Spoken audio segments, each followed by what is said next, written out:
Hey YouTube, welcome back to the Rockford Ordnance.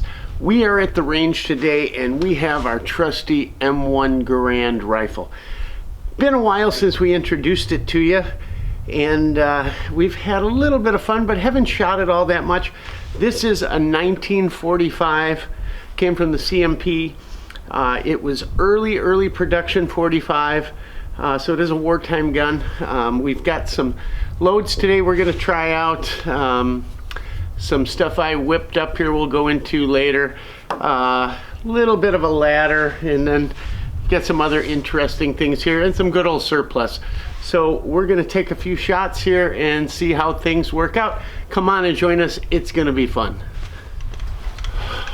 All right, let's see what we can do here.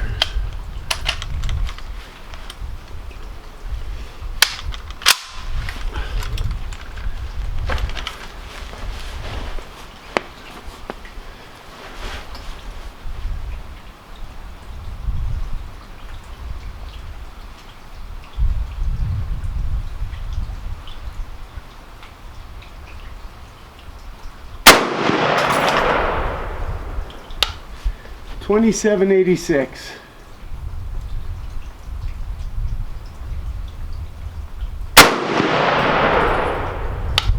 $27.01.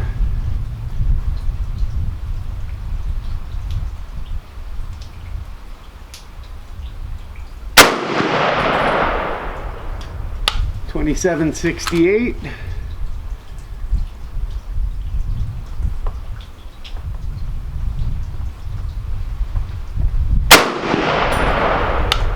$27.41.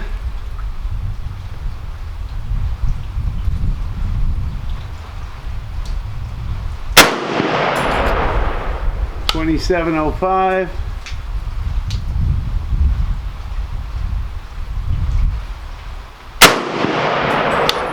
$28.09.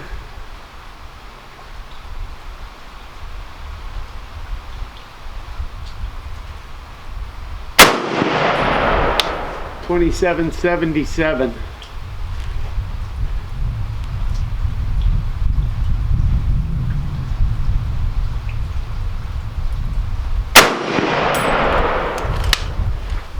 $27.53. Can't wait to get down there and see what these look like. Well, that was certainly a pretty group. Not too shabby. We'll show it to you after. We're just stepping it up one grain. See how those do. And it was shooting about 4 inches to the left.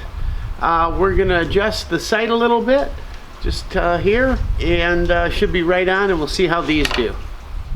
All right, we've got a slightly hotter load, 50 grains IMR. What is it? Is it 41.95, something like that?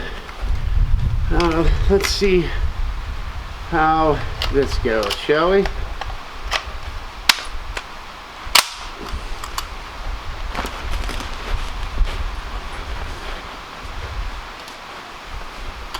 Raining out a bit now.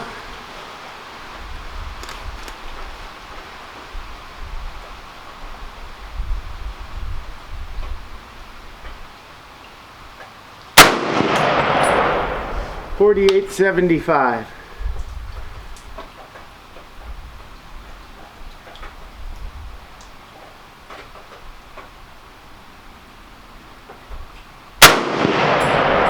$48.39.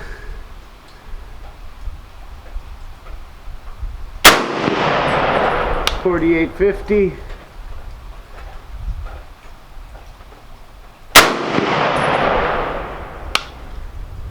$28.06.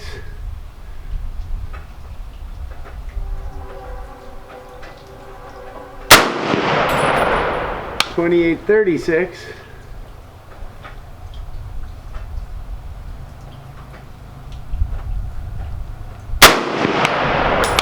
$28.10.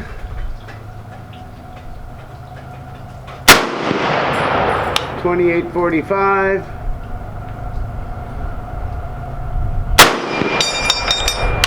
$28.35. She's thumping. What do you say, guys? we hit some steel, shall we? Boy, you can hear it smack this steel down there. It's not like shooting an AR or even a AK. You can hear it thump. Listen to this.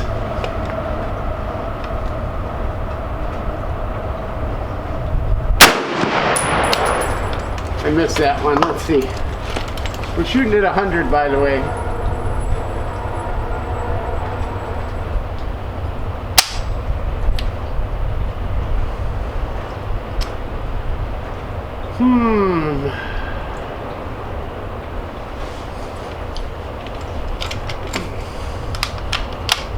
Didn't pick up a round. Let's see.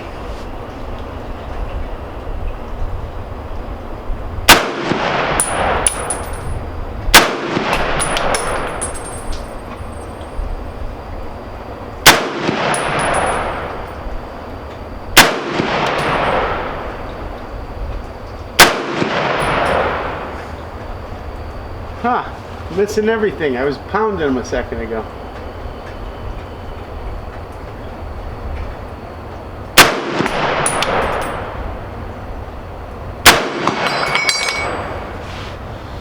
Huh. Well, we'll try some other stuff we got here.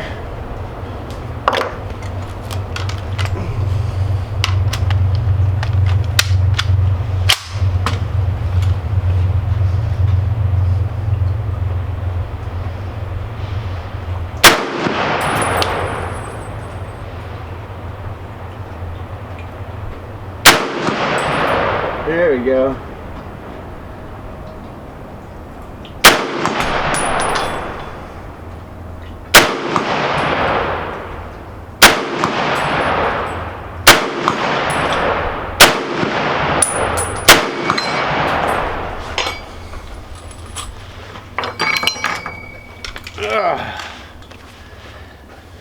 Do that again, huh? That was fun.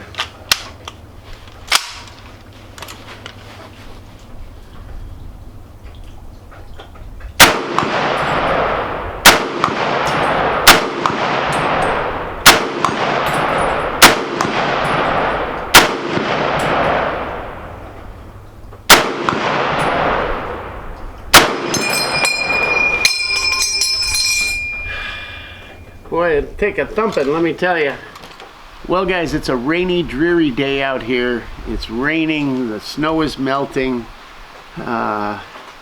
Looks like some conditions they may have faced back in the big one, but certainly wouldn't be under a nice cover like this staying dry.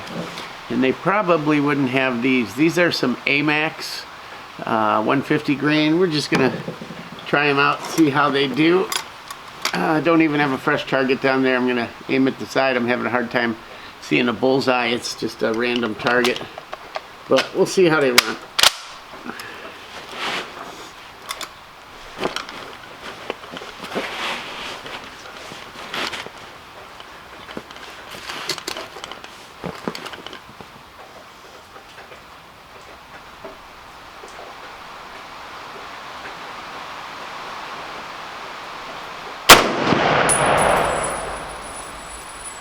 .24-16.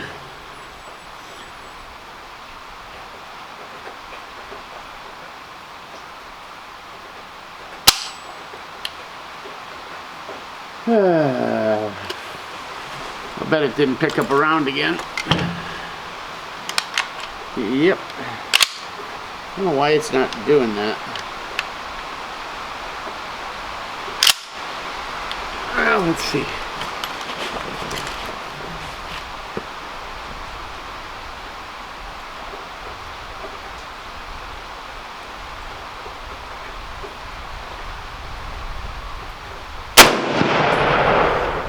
.22-76.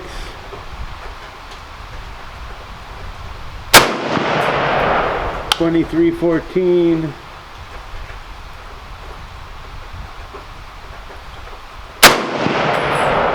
.23-28.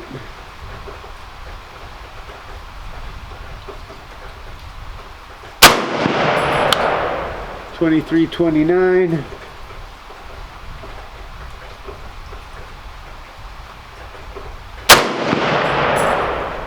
2329.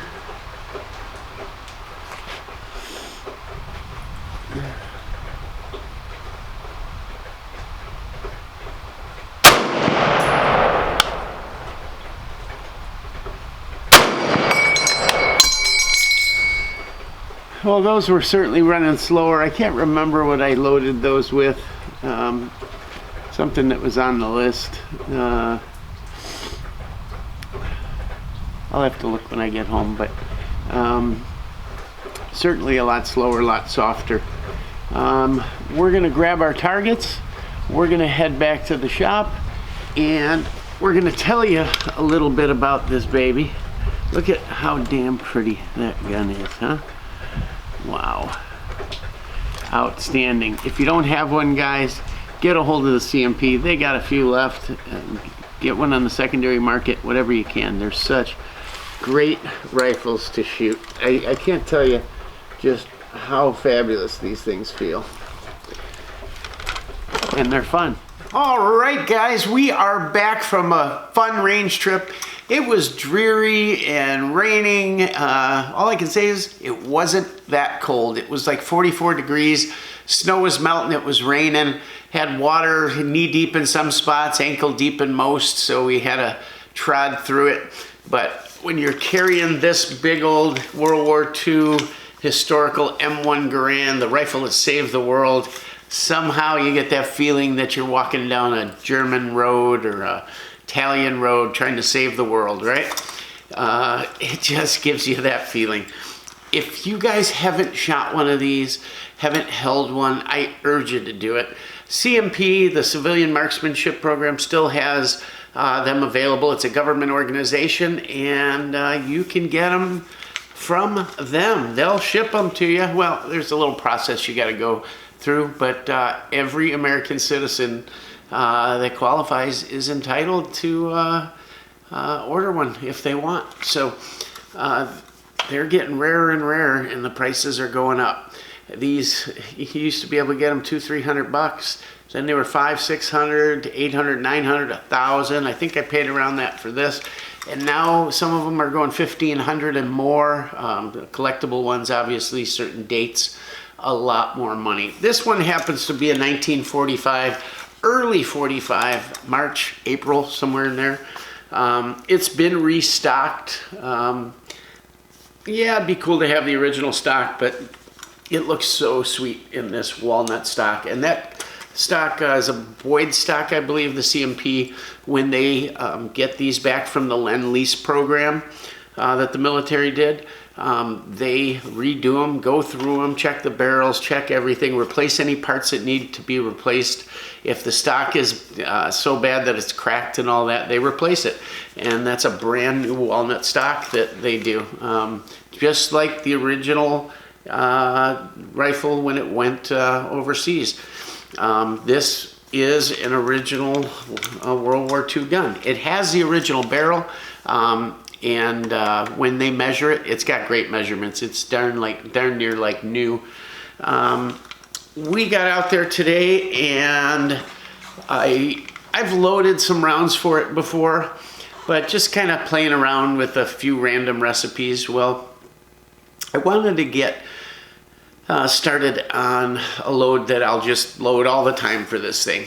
And I talked to a lot of people, and everybody says that the powder to use is either this IMR 4895. Others also say Varget.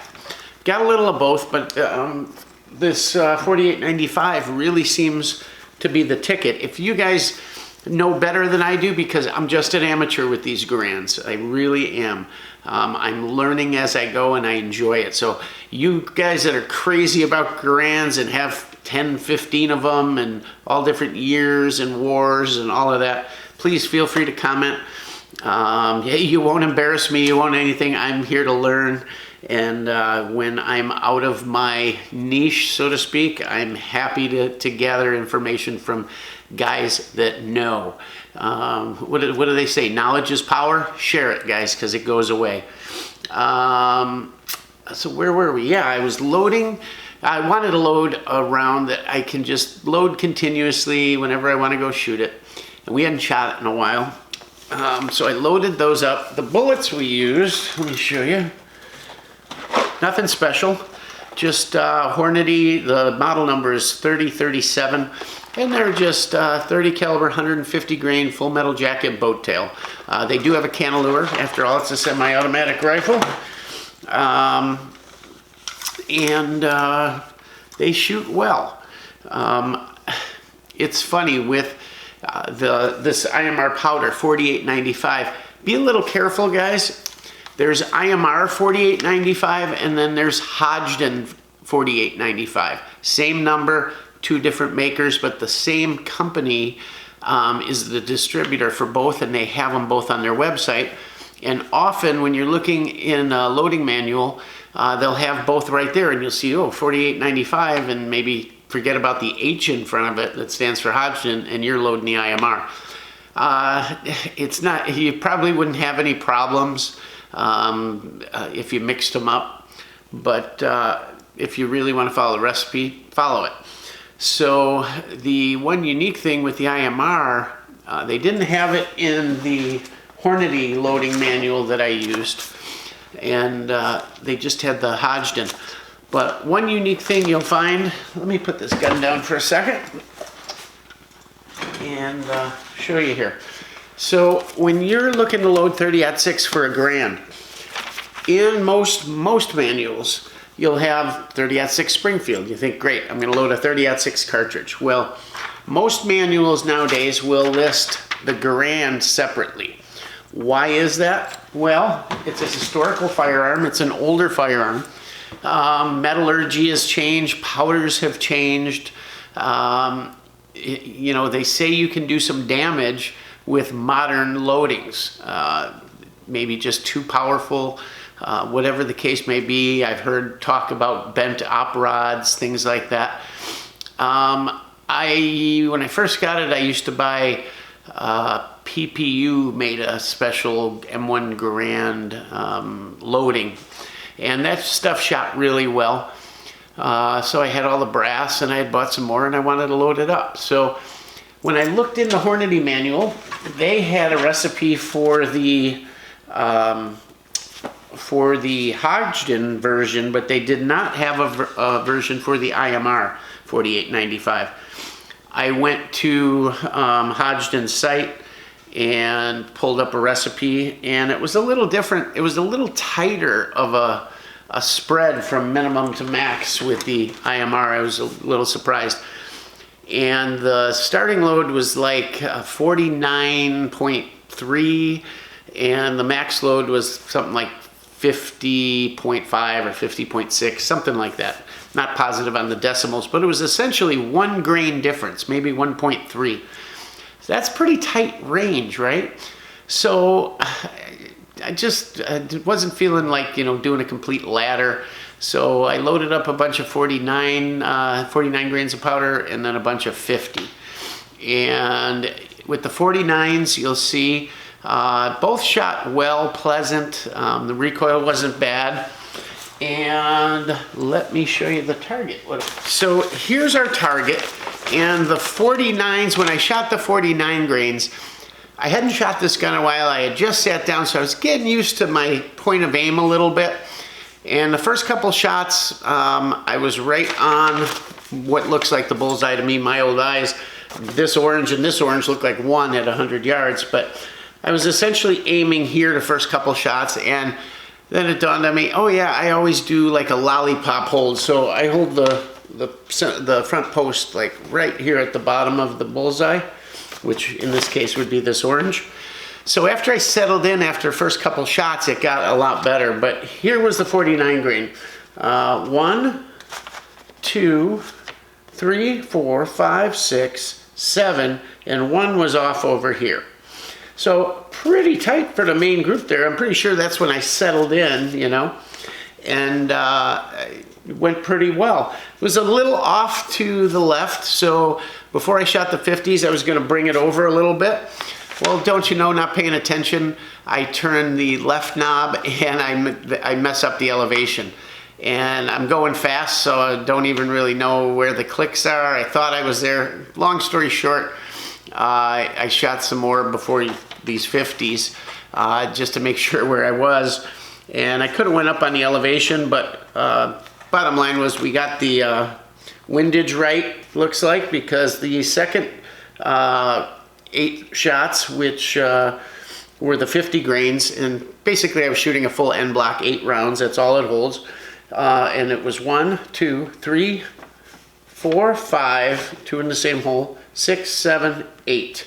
So, you know, pretty nice. I mean, that's probably 5 inches across, but the main group there, God, those 5 in the middle there, those things are certainly under 2 MOA.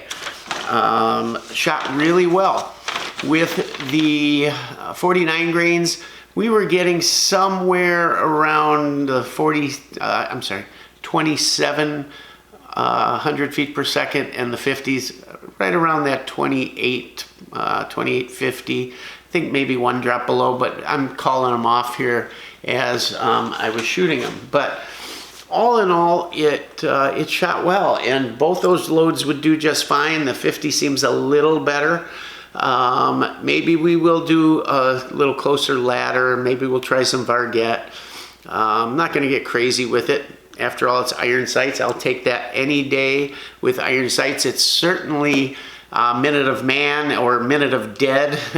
It'll work. We'll bring that elevation up a little bit, and then we'll get out to 200 and see how I can do, if I can see the target at that range. But it's pleasant to shoot. Decent trigger for what it is, being, you know, a battle trigger. It just feels so nice, and it feels nostalgic. And today in that weather out there, you could swear you were on some country road schlagen between Italy and Germany or something like that. And to think of the history and where that gun's been, every time I shoot it, I think, where was this rifle, and who held it, and where'd they carry it, and where was it used, you know, and all that stuff. It's so neat to have one. Like I said, if you can get one, get one. The CMP has, you know, different grades, and some of the field grades, they're not all that expensive, guys. Look into it. It's really cool. What else do we have for you? I've got the brass here. This is the stuff from the 50 grains, and I'll try and show you a little close up there, the primers. They look pretty good. I don't see any major flattening or any extractor marks really, nor did I expect any. And then the 49 grains, there's those. Everything looks good. I'm about to dump it in my ultrasonic here, clean it up, and then we'll size and deprime it and toss it in our tumbler to polish it up and load it up again for the next trip. Yeah, it was a good time. We shot a little bit of steel in between, and my God, that, you know, if you're shooting 5.56 or even 7.62 by 39 at steel, you know, it's always fun to get that feedback, that bang, boing, whatever. But when you put a big battle cartridge like that down there and you hit steel, my God, it's, when you see the power unleashed on that, it's just mind-boggling to think at the damage these big battle rifles could do during World War II, whether it's the Garand, the Mauser, the Mosin Nagant, the Enfield, any of them. Just amazing compared to the intermediate cartridges that armies use today. It's just fun. It's historic. It's a blast. Maybe next time, weather providing. Obviously today I couldn't do it unless I wanted to lay down in the sleet and mud, but we'll go prone with it. Maybe we'll do some offhand free standing shooting. We'll see, and we'll certainly get out to 200. Might mess around with a little Varget, see what that does. Did start some, I'm not going to give it away, but well, big deal. We were doing some sighting in with slugs on some of our shotguns, the 1300 and whatnot. because I got news that my Mossberg 590 retrograde is in. Yay! So we'll get that this week, and we'll get your video on that. And we're going to do a video comparing and contrasting all the tactical shotguns that I like and have. We'll do that 590A Mossberg. We'll do the Rock Island VR80. We'll do the Beretta 1301. And I got a cheapy Turkish $200 tactical shotgun, whatever. But we're going to get you a couple good videos on those. And we're also going to do a video on the VR80 itself. There's a lot of interest in that, and it'll be fun. So today, at least we didn't freeze to death out there like we have been. We were supposed to get some snow, but it was warm, rainy. Fog was setting in like crazy. I couldn't see my steel target toward the end of the day out there. But hey, it was a blast. Get out there, guys. Just get out and shoot. Don't mind the weather. If you plan a day and you wake up and it's raining or windy, who cares? Get out there and do it. You never know how your equipment functions in weather. So get out there. I had a shotgun today that thought, maybe I want to change the lube on this thing. That kind of thing. So get out there and have fun no matter what the conditions. Once you're there, once you're doing it, it's well worth it. Anyhow, I hope you guys liked the video. I hope you enjoyed it. Check out our live streams Tuesday night, 8 o'clock Central for Coffee and Kalashnikovs. We spend an hour to 2 hours. We start with a main topic, and then we take your ideas and we talk about that. It's like sitting at a table in your garage or basement with your buddies and talking guns. That's what it's about. We have a great time. I love it. Come on over, check it out. Stay for a little while. You might not like the topic we're on right when you tune in, but trust me, it changes, and the chat is an absolute blast. There's guys that have been coming in there a long time and new people, and everybody gets along, and it's just a great time. You'll certainly learn something, and you'll have a lot of fun doing it. So come join us again Tuesday nights, 8 o'clock Central, right here on Rockford Ordnance Channel. Anyhow, please guys, stay safe, defend the Second Amendment, speak your mind. God knows the opposition does. Speak your mind, and as always, Rockford Ordnance out.